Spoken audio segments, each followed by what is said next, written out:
हमारी संस्कृति, हमारे संस्कार सदा रहे हमारे साथ। भारत की पुरातन गाथाएं और महान संतों की वाणी। सब्सक्राइब करें तिलक कथाएं। देखो ना माँ, जानकी कितनी उदास है। इसके माता पिता 4 दिनों के लिए यहाँ रुके नहीं, इसलिए बेचारी बाहर आंगन में बैठी रो रही थी। ये वहां रो रही थी और आपने समझ लिया कि जानकी बगैर आप लोगों को बताए अपने माँ पिताजी के साथ चली गई है।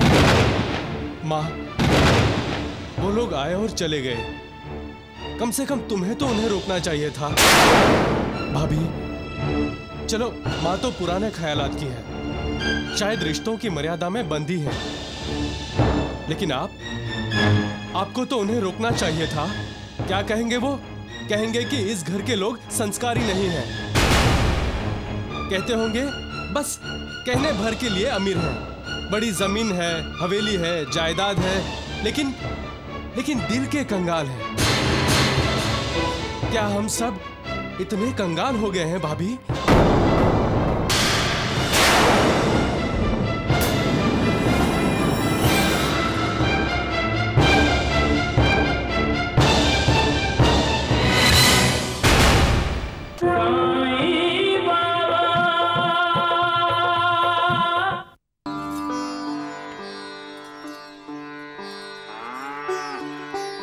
पौना, मैं भी कैसी पागल हूँ।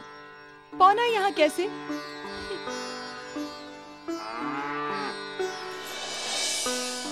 पौना, पौना, तुम यहाँ? तुम नहीं जानती हो, तुम्हें देखकर मैं कितनी खुश हूँ।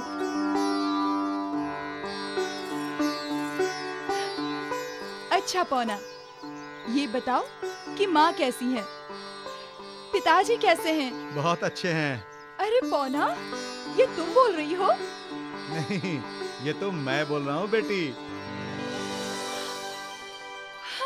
पिताजी, माँ, पिताजी, माँ, आप लोग यहाँ? हाँ। कैसी हो बेटी? खुश हूँ माँ, बहुत खुश हूँ। आपके दामाद मुझे फूल की तरह रखते हैं। तुम खुश हो, ये सुनकर हमें बहुत खुशी हुई बेटी। शादी के बाद तुम कैसी हो, यही चिंता सताए जा रही थी, इसीलिए तुमसे मिलने चले आए। चलिए पिताजी, आइए माँ।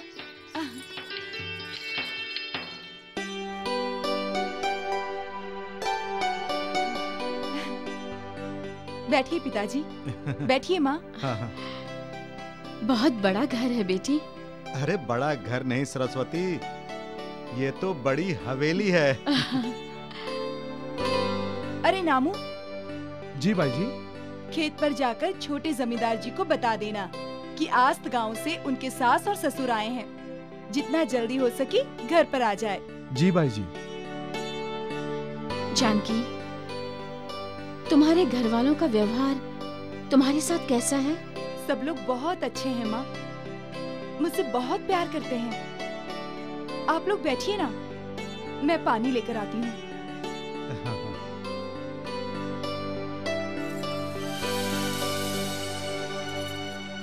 सरस्वती, जानकी को सुखी देखकर दिल को बहुत तसल्ली मिली।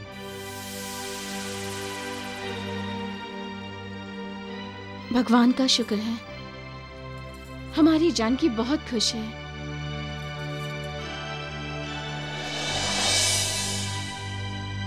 रुक जाओ।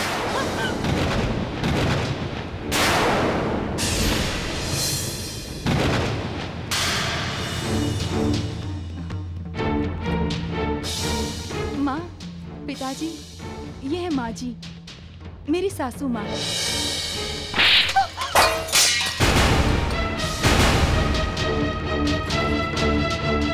अरे, तुम एक स्त्री हो और स्त्री होकर दूसरी स्त्री पर हाथ उठाती हो? क्या तुम्हारे सीने में दिल नहीं है? क्या तुम नई नवेली दुल्हन की भावना का आदर नहीं कर सकती? थप्पड़ तो तुमने अपनी बहू को मारा हो, लेकिन दर्द उसके माता पिता को ही हो रहा होगा। वो तो बेचारे अपनी बेटी की खुशहाली जानने के लिए आए थे, लेकिन तुमने दिए हैं उन्हें आंसू। मैंने तुम्हें रसोई घर में कदम न रखने के लिए कहा था, तुमने फिर भी रसोई घर में कदम रखा। माँ जी, मैं तो पानी लेने के लिए। भिखारियों को पानी हवेली के बाहर पिलाया जाता है, घर के अंदर नहीं। माँ जी चुप! ऊंची आवाज में बात की ना तो जुबान काट कर फेंक दूंगी। चल, पहले इन भिखारियों को बाहर का रास्ता दिखा। बाहर जाने के लिए बोल, अभी के अभी, इसी वक्त।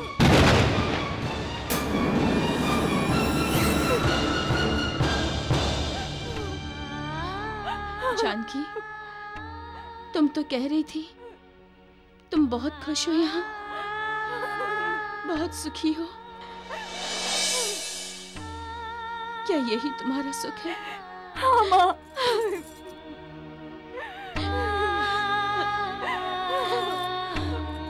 फूल की तरह रखते हैं ना तुम्हारे ससुराल वाले। बेटी के दिल का दर्द एक माँ का दिल ही महसूस कर सकता है। बेटी के मन का आक्रोश माँ के कान ही सुन सकते हैं। हर माँ चाहती है ससुराल में उसकी बेटी खुशहाल रहे, सुखी रहे, हमेशा मुस्कुराती रहे। लेकिन जब वो ससुराल में अपनी बेटी की आंखों में आंसू देखती है, तब उसकी कश्ती बेटी के एक बूंद आंसू से डूलने लगती है। रोने के लिए इन भिखारियों को मेरा ही घर मिला था। अभी तक गए नहीं ये लोग। खुद जाएंगे या मुझे जाकर इनको बाहर का रास्ता दिखाना पड़ेगा? बेटी, अब हम चलते हैं। मैंने आप लोगों को पानी भी नहीं पिलाया पिताजी। तुम्हारी सासू माँ ने बहुत पानी पिला दिया बेटी, सारी प्यास बुझ गई। मेरी बात मानो जानकी, हमारे साथ घर चलो। हाँ जानकी, अभी घर चलो। जो कायर होते हैं, डरपोक होते हैं, वही जिंदगी से दूर भागते हैं। जो हिम्मत वाले होते हैं वो डटे रहते हैं। जिंदगी एक चुनौती है बेटी, उससे दूर भागा नहीं करते, बल्कि उसका सामना करते हुए जिंदगी जीते हैं। क्या सोच रही हो तुम? मैंने कहा ना, चलो हमारे साथ। नहीं पिताजी, अब मैं यहीं रहूंगी रघुराम जी के साथ। जहां मेरे पति हैं, वहीं मेरा घर है। सोच लो जानकी। सोच लिया है माँ। शादी के बाद पति का घर ही पत्नी का घर होता है। मैं इस घर को छोड़कर कैसे जा सकती हूँ? मुझे आशीर्वाद दो माँ कि मैं इस फर्ज को निभा सकूं। पिताजी। बेटी, हमारा आशीर्वाद तो हमेशा तुम्हारे साथ है, लेकिन आप मेरी चिंता मत कीजिए पिताजी।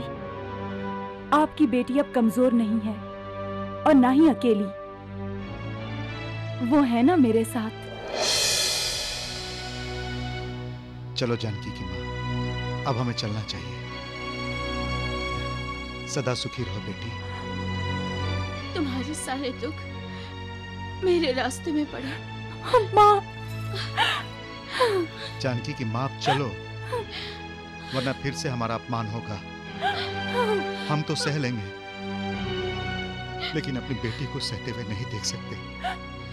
चलो।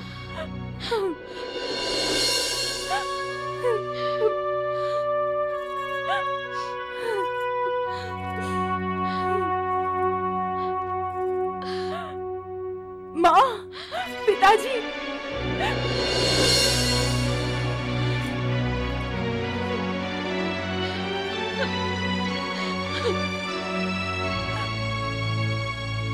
माँ, पिताजी, माँ।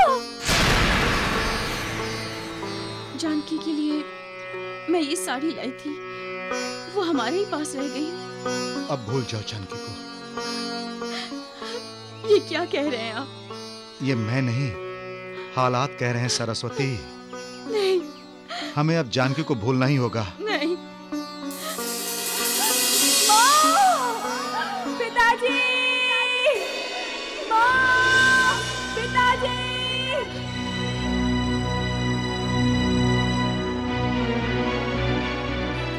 माँ, पिताजी, माँ, पिताजी।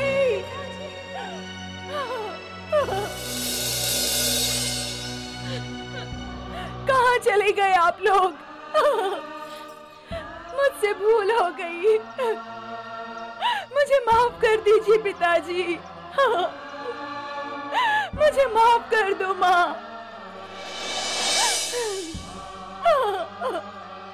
इस वक्त अगर हम उसके सामने आए तो हमारी बेटी कमजोर हो जाएगी, और कोई भी कमजोर इंसान हालात का सामना नहीं कर सकता। हम उसके माँ बाप हैं, हम उसे कमजोर होते हुए कैसे देख सकते हैं सरस्वती? ये अकेली नहीं है, सबका मालिक इसके साथ है। सरस्वती, इसे इसकी लड़ाई लड़ने दो इसे।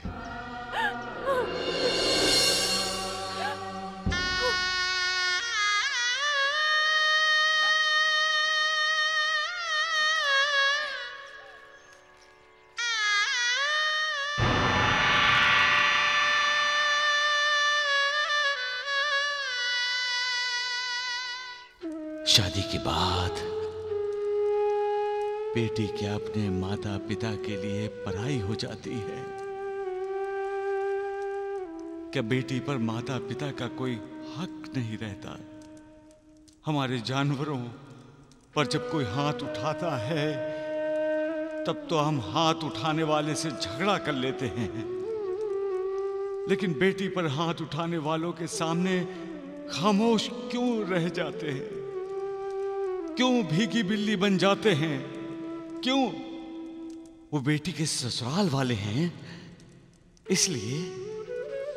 क्या बेटी के ससुराल जाते ही बेटी के साथ हमारा रिश्ता खत्म हो जाता है? नहीं, रिश्ता ये कभी नहीं खत्म होता। माँ ही रहती है और बाप ही रहता है। माँ बाप की बेटी माँ बाप की ही रहती है। जब ऐसा है तब हम क्यों ऐसा बर्ताव करते हैं मानो अब हमारी बेटी हमारी है ही नहीं? क्यों हम इतना डरते हैं? क्यों हम अपनी बेटी के भविष्य के लिए परेशान होते हैं? क्यों हम अपनी बेटी को लेकर असुरक्षित महसूस करते हैं? बेटी के माता पिता भिखारी नहीं हैं, भिखारी तो वो लड़के वाले हैं वो जिन्हें कन्यादान में लड़की दी जाती है। माता पिता को हमेशा याद रखना चाहिए, बेटी शादी के बाद भी उनकी अपनी है, पराई नहीं। परायापन का एहसास ही बेटी को कमजोर बना देता है। सबका मालिक एक।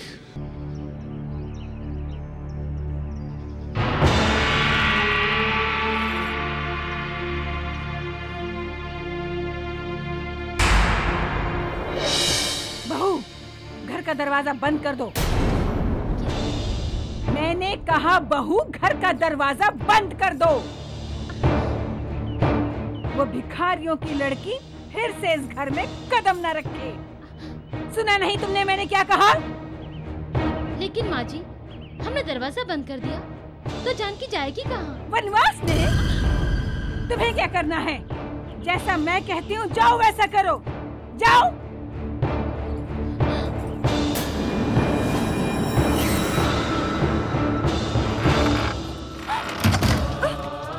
माँ जी, दरवाजा खोलिए। माँ जी, जेठानी जी, दरवाजा खोलिए।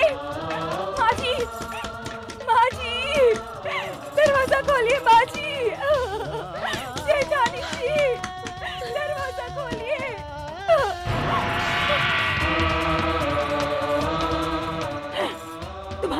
घर के सारे दरवाजे बंद हो चुके हैं। अपने माँ बाप के साथ गई क्यों नहीं? माँ जी, मैं तुम्हारी माँ जी नहीं हूँ।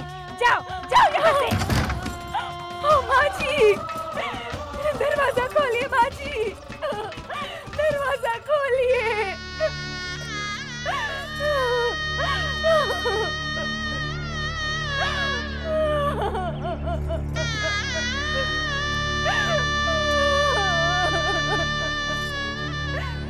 दुनिया चाहे सारे दरवाजे बंद क्यों ना कर दे, इंसान का मालिक पर अटूट विश्वास रहना चाहिए। उसका विश्वास ही उसे सब्र करने की ताकत देता है।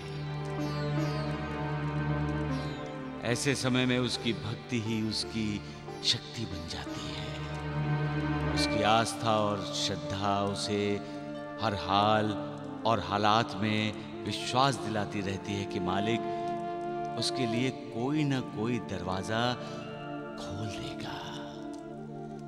सबका मालिक एक।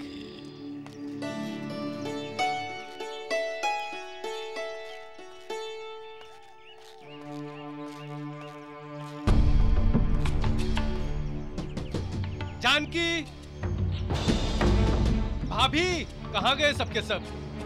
रामू, सद्दू,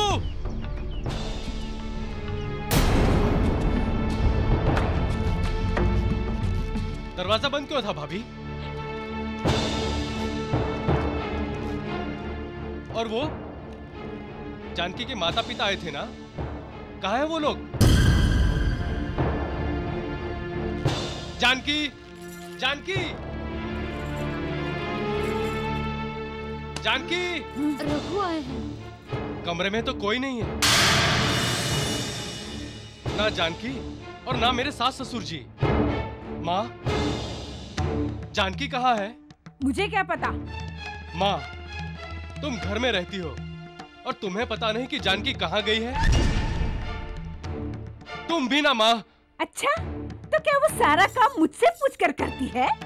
अगर वो घर पे नहीं है तो गई होगी अपने माँ बाप के साथ। ऐसे कैसे जाएगी वो माँ? जाने से पहले मुझसे पूछती, तुम्हारी इजाजत मांगती।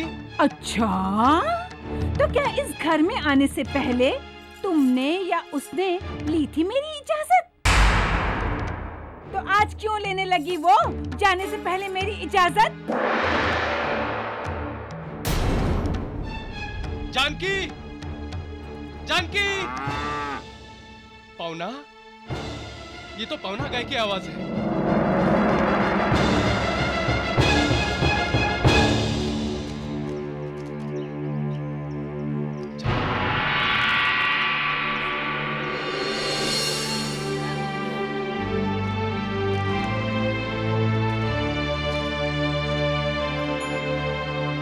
जानकी, यहाँ क्या कर रही हो तुम? क्या हुआ जानकी? कहीं माँ ने? नहीं नहीं, माँ जी और पिताजी का अपमान तो नहीं किया? बोलो जानकी। नहीं नहीं, माँ जी ने ऐसा कुछ नहीं किया। उन्होंने तो उनकी बहुत अच्छी खातिरदारी की है, उनका आदर सत्कार किया, उन्हें खिलाया पिलाया और उन्हें कुछ दिनों के लिए रुकने के लिए भी विनती की।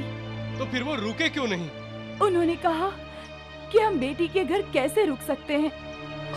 ऐसा कहकर माँ पिताजी तुरंत चले गए। अपने दामाद से मिले भी ना?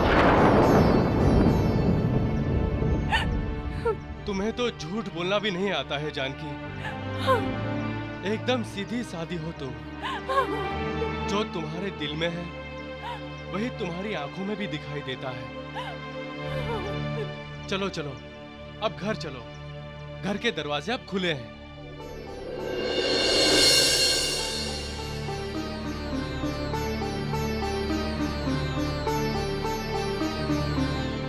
जीवन साथी वही है जो अपनी पत्नी के दिल की बात बिना बताए जान जाता है।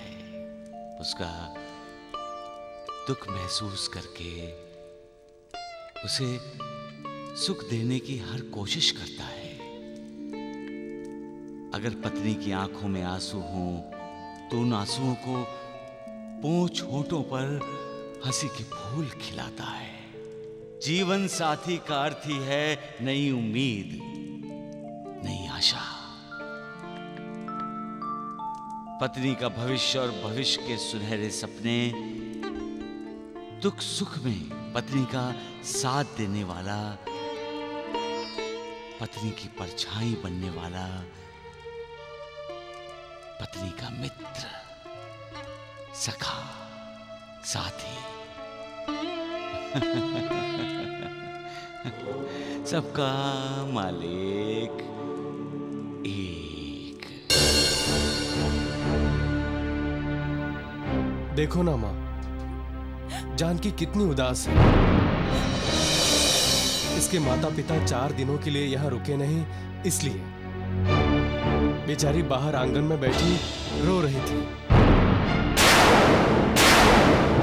ये वहां रो रही थी और आपने समझ लिया कि जानकी बगैर आप लोगों को बताए अपने माँ पिताजी के साथ चली गई है। माँ, वो लोग आए और चले गए। कम से कम तुम्हें तो उन्हें रोकना चाहिए था।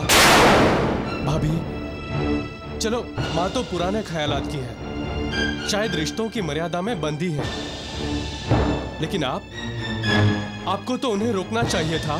क्या कहेंगे वो? कहेंगे कि इस घर के लोग संस्कारी नहीं हैं। कहते होंगे बस कहने भर के लिए अमीर हैं, बड़ी जमीन है, हवेली है, जायदाद है, लेकिन दिल के कंगाल हैं। क्या हम सब इतने कंगाल हो गए हैं भाभी?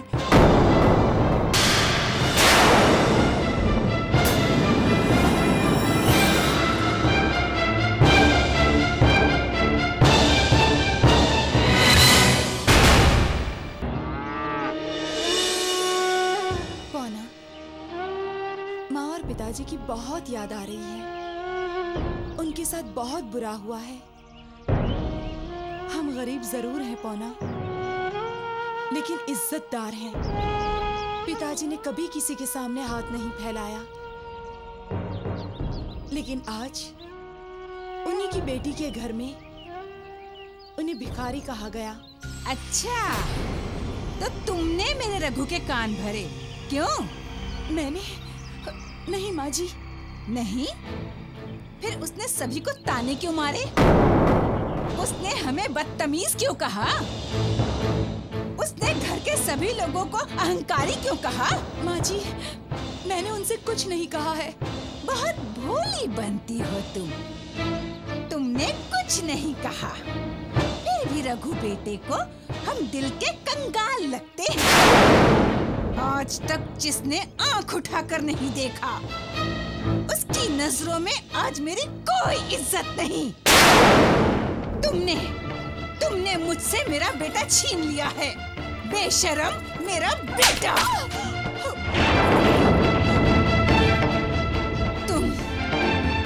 तुम मेरे सुख को दीमक बनकर चाटने के लिए आई हो, और आते ही चाटना शुरू भी कर दिया। हाँ? दिल तो करता है कि मैं तुम्हारा गला घोंट दूं। माँ जी, ये क्या कर रही हैं आप? वही जो तुम देख रही हो।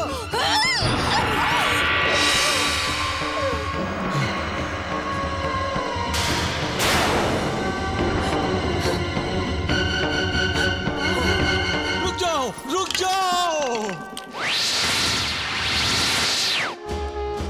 अरे, मालिक से डरो, किसी निष्पाप को सताने का पाप मत करो। अरे इतनी अकड़ क्यों? इतना अहंकार क्यों? क्या बिगाड़ा है तुम्हारी उस बेटी समान बहू ने? वो तो एक गरीब गाय है जो सब कुछ बर्दाश्त कर रही है। तुमने उसे बहुत उल्टा सीधा कहा, यहाँ तक कि उसके सामने उसके माता पिता का अपमान किया, लेकिन एक शब्द नहीं बोली वो। इसलिए नहीं बोली क्योंकि वो तुम्हारी इज्जत करती है। तुम उसके पति की माँ हो, इसलिए वो तुम्हें माँ जी कहती है। वो तुम्हें माँ का दर्जा दे रही है और तुम उसका अपमान कर रही हो। अरे न उसने कभी क्रोध किया, न कभी पलटकर जवाब दिया, न कभी तुम्हें आंखें दिखाई, न कभी अपने नाखून बाहर निकाले। फिर भी उस पर तुम हाथ उठा रही हो। क्या चाहती हो तुम? अपनी खुशी या अपने बेटे की खुशी? तुम्हें तो अपने बेटे की खुशी में अपनी खुशी ढूंढनी चाहिए, और ढूंढ रही हो अपने खुशी में अपने बेटे की खुशी। ये उल्टा व्यवहार, अपने आप को परिवार का कर्ता समझ रही हो, भूल रही हो कि वो सबसे बड़ा कर्ता है, सर्वशक्तिमान मालिक। वो मालिक जो इस दुनिया का कर्ता है। वो मालिक किसी पर अन्याय होते नहीं देख सकता, और अन्याय करने वालों को सजा देता है। इसलिए सावधान हो जाओ, अपने व्यवहार में तब्दीली लाओ, बदलो उसे। नफरत की जगह प्यार बांटो, कल्याण होगा तुम्हारा, उद्धार होगा।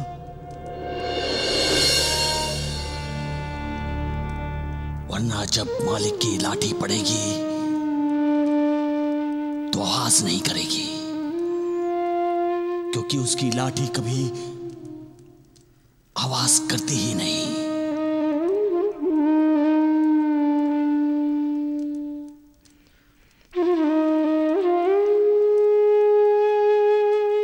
सबका मालिक एक। आज मैं भी आपके और पिताजी के साथ खाना खाऊंगा। लेकिन तुम पाठशाला गए थे ना? गया था ना चाचा, लेकिन पाठशाला में आज आधे दिन के बाद ही छुट्टी मिल गई।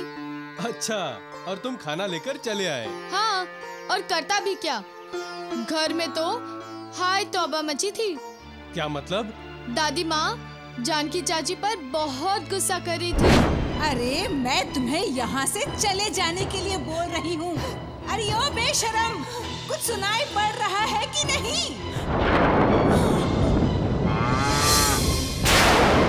चिपक कर बैठ गई हो इस घर में।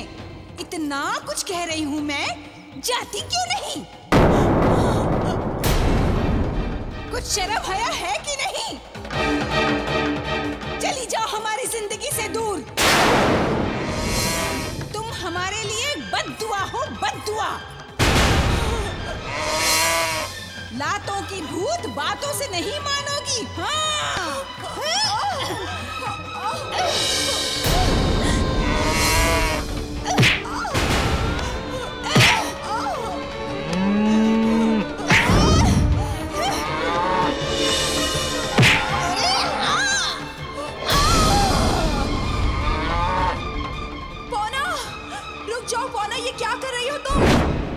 जानकी चाची बीच में आ गई और पवना वहीं रुक गई। माँ ठीक तो है ना राजू?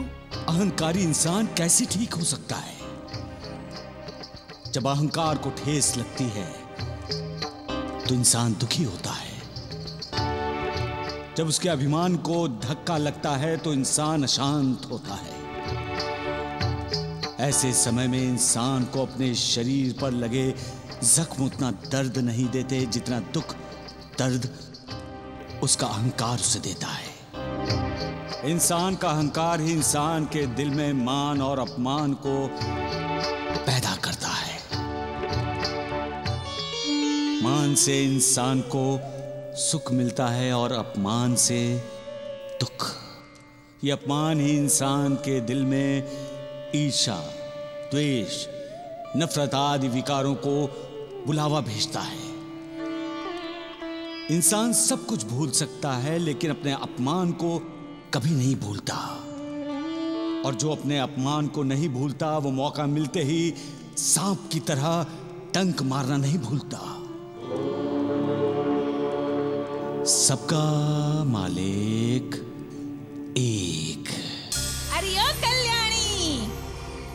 भिखारी भूखी मार देगी क्या? खाना खिलाएगी या नहीं? जी जी माँ जी, अभी खाना खाने बैठते हैं। और कान खोलकर सुन ले, उस भिखारन को साथ मत बिठाना, आंगन में डाल देना उसका खाना। हाँ।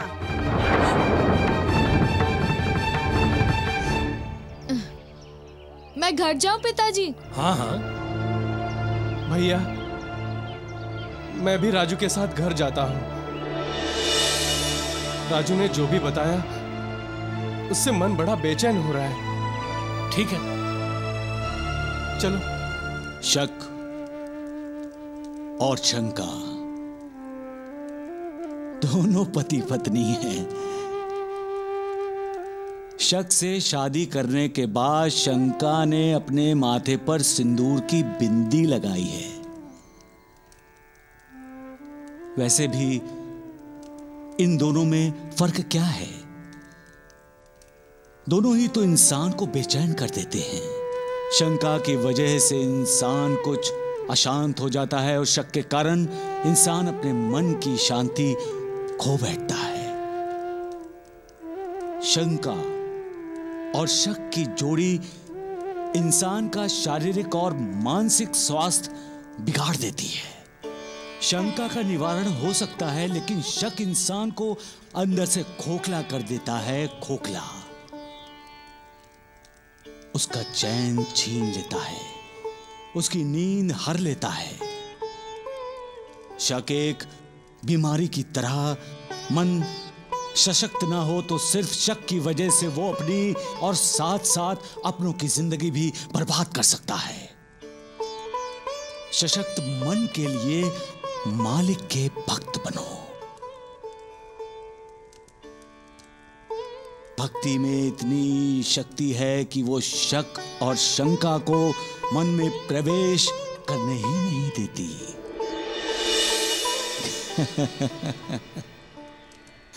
सबका मालिक एक।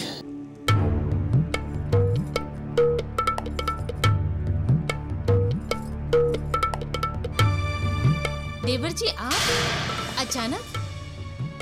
सब खैरियत तो है ना? खैरियत ही तो पूछने आया हूँ भाभी। माँ, तुम ठीक तो हो ना?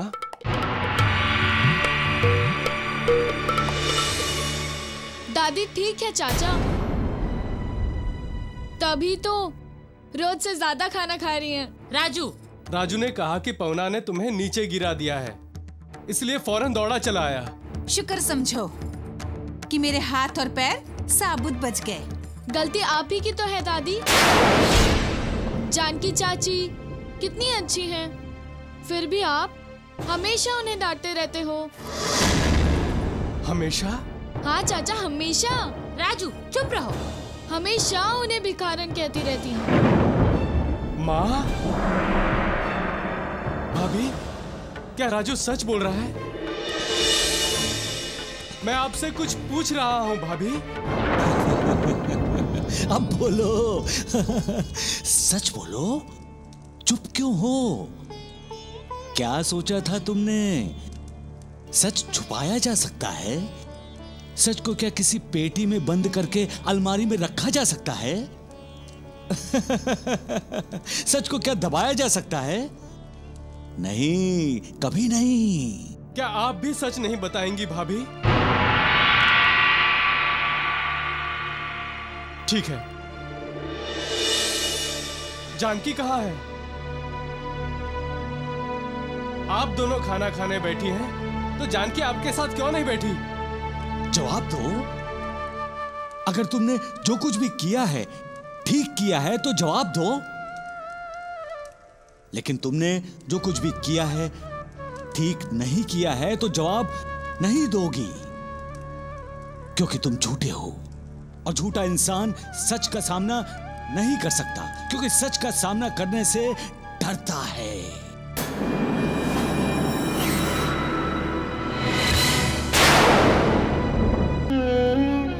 जानकी, खाओ पौना खाओ। मैं पौना को खाना खिला रही थी। मैंने तुमसे ये कहाँ पूछा जानकी कि तुम यहाँ क्या कर रही हो? बस पौना का खाना होते ही मैं खाने के लिए अंदर चली जाऊंगी। ये भी मैंने पूछा नहीं था जानकी। माँ जी और कल्याणी भाभी अंदर मेरा इंतजार कर रही होंगी। हाँ, इंतजार तो कर रही हैं। जाओ, जाकर उनके साथ खाना खाने के लिए बैठो। तब तक मैं पवना को खाना खिलाता हूँ। आप क्यों तकलीफ करेंगे जी? आप अंदर जाकर आराम कीजिए।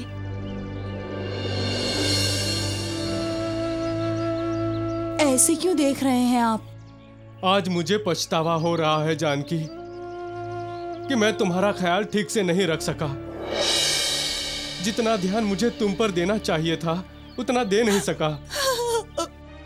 सच सच बताओ जानकी, जब मैं घर पे नहीं होता तब भी क्या तुम इसी तरह अकेले खाना खाती हो? जाने दीजिए ना इन सारी बातों को। मैंने कहा ना जानकी, मैं बस सच जानना चाहता हूँ। अपमान कभी बताया नहीं जाता। इस घर ने मुझे कभी स्वीकार ही नहीं किया है जी। इस घर के रसोई घर में कदम रखना भी मुझे मना है।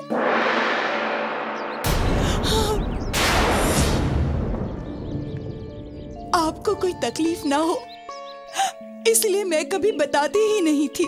और खुद अकेले ही सारी तकलीफें उठा रही थी।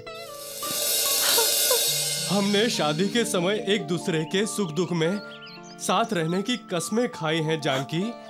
शायद ये तुम भूल गई हो। मैं नहीं चाहती हूँ कि मेरी वजह से आपके घर परिवार में झगड़े हो, रिश्ते नातों में दरार पैदा हो। दादी बहुत दुष्ट है चाचा। ऐसा नहीं बोलते राजू बेटा।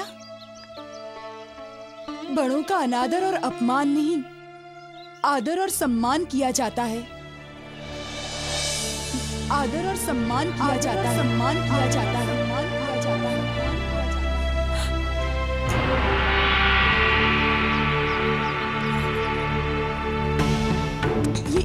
ये आप क्या कर रहे हैं? मुझे कहाँ लेकर जा रहे हैं? वो शादी के समय ली गई शपथों को पूरा करने जा रहा है। दुख सुख में तुम्हारा साथ देना चाहता है। पत्नी पति का अभिमान होता है, अहंकार होता है। वो अपनी पत्नी का सम्मान करना चाहता है, अपनी पत्नी का खोया हुआ उसका आदर सम्मान लौटाना चाहता है।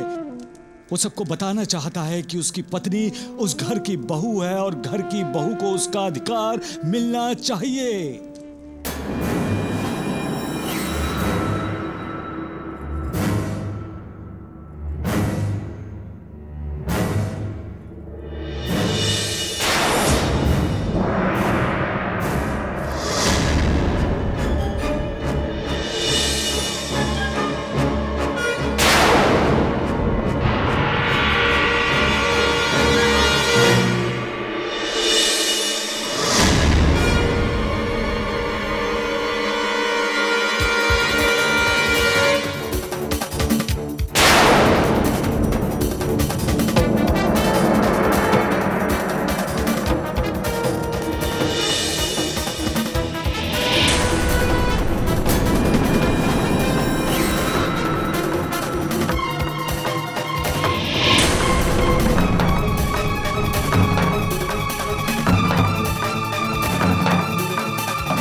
किसे नहीं आना है ये मैं तय करूंगी। रसोई घर में सिर्फ मेरी बहू आएगी, तुम नहीं।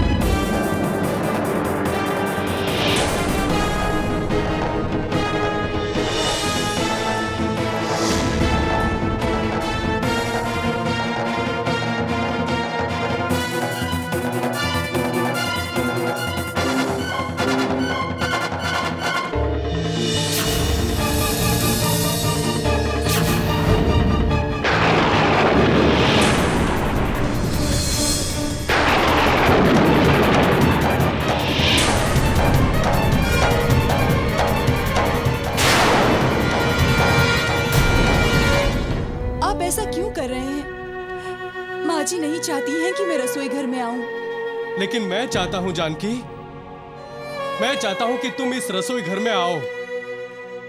मैं चाहता हूं कि इस घर की बहू जैसा सम्मान तुम्हें मिले। मैं चाहता हूं जानकी, तुम इस रसोई घर में बैठकर खाना खाओ।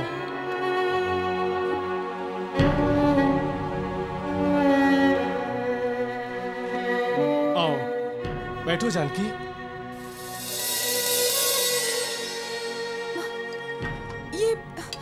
ये सब क्या हो रहा है?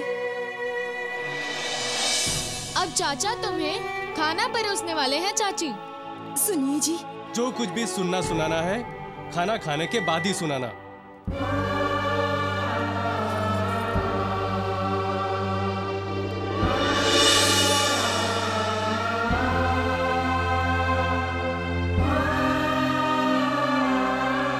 खाना खाओ जानकी, खाना खाओ।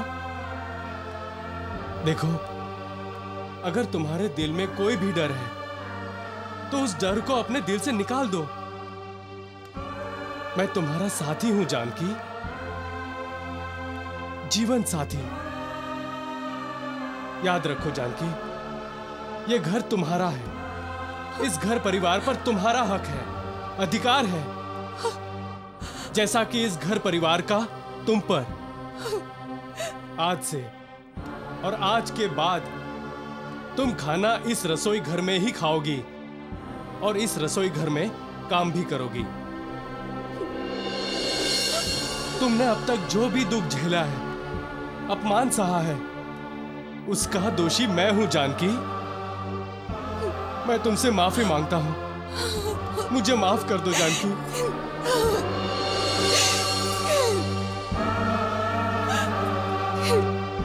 तुम्हारा स्थान यहां नहीं जानकी, मेरे दिल में है।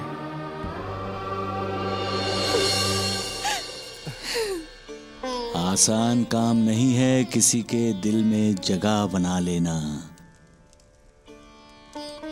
उसके लिए उत्तम चरित्र, उत्तम व्यवहार आवश्यक है। कुछ असामान्य कार्य करना जरूरी है। दिल में उसी को जगह मिलती है जिसके प्रति मन में आदर हो, प्रेम हो, जिसे हम अपना मानते हैं, अपना समझते हैं, जो हमारे दिल में रहता है। मालिक हमारे दिल में रहता है। हमारा घर परिवार हमारे दिल में ही तो रहता है। हमारा जीवन साथी हमारे दिल में रहता है। और जो दिल में रहता है वो दुखी हुआ तो हमारा दिल दुखी होता है। दिल में रहने वाला परेशान है तो हम भी परेशान होते हैं।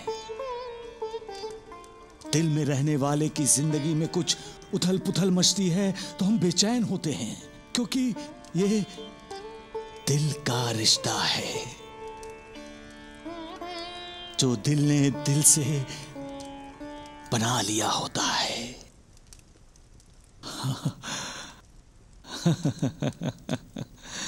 सबका मालिक एक।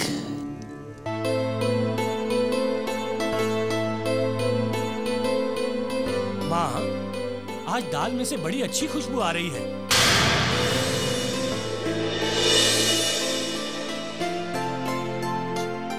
दाल बहुत अच्छी बनी है माँ। दादी माँ ने नहीं बनाई है दाल। तो किसने बनाई है? कल्याणी बहू तुमने? जी दादाजी, आज सारा खाना जानकी चाची ने बनाया है।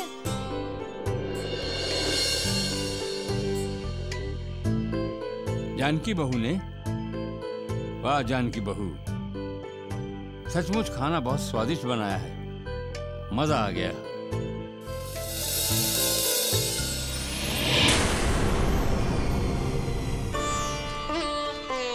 मालसापति जी,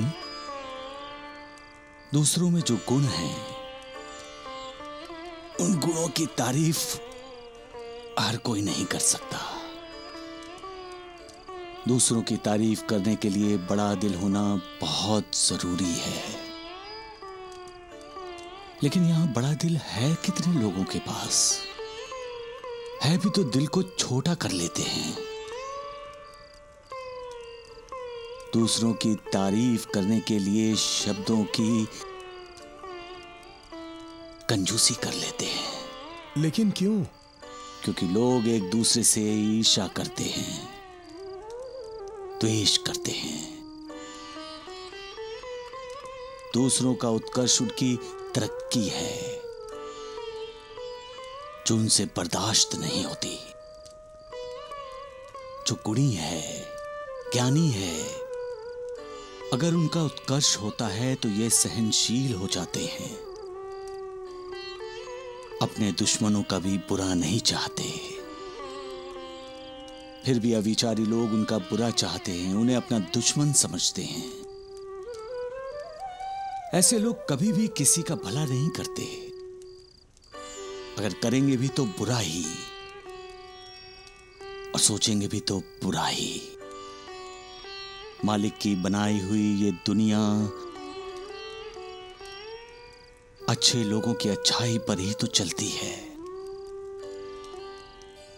साधु, संत और सज्जन इनके तपों के सामर्थ्य पर ही चलती है।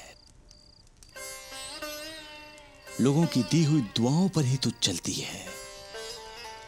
ये बुरे लोग नहीं जानते, इसलिए जिनका गौरव करना चाहिए उनका गौरव गान खुले दिल से नहीं करते, बल्कि किसी ने उनका गौरव गान कर दिया तो उसे अपना अपमान समझ लेते हैं। महालसापति, लड़ाई जैसे सज्जन और दुर्जन में, नास्तिक और आस्तिक में, विश्वास और अविश्वास में होती है, वैसे ही गुणों और अवगुणों में होती है। और जीत हमेशा गुणी इंसान की होती है। जीत क्यों होती है? क्योंकि मालिक का आशीर्वाद हमेशा गुणी इंसान के साथ ही तो होता है। सबका मालिक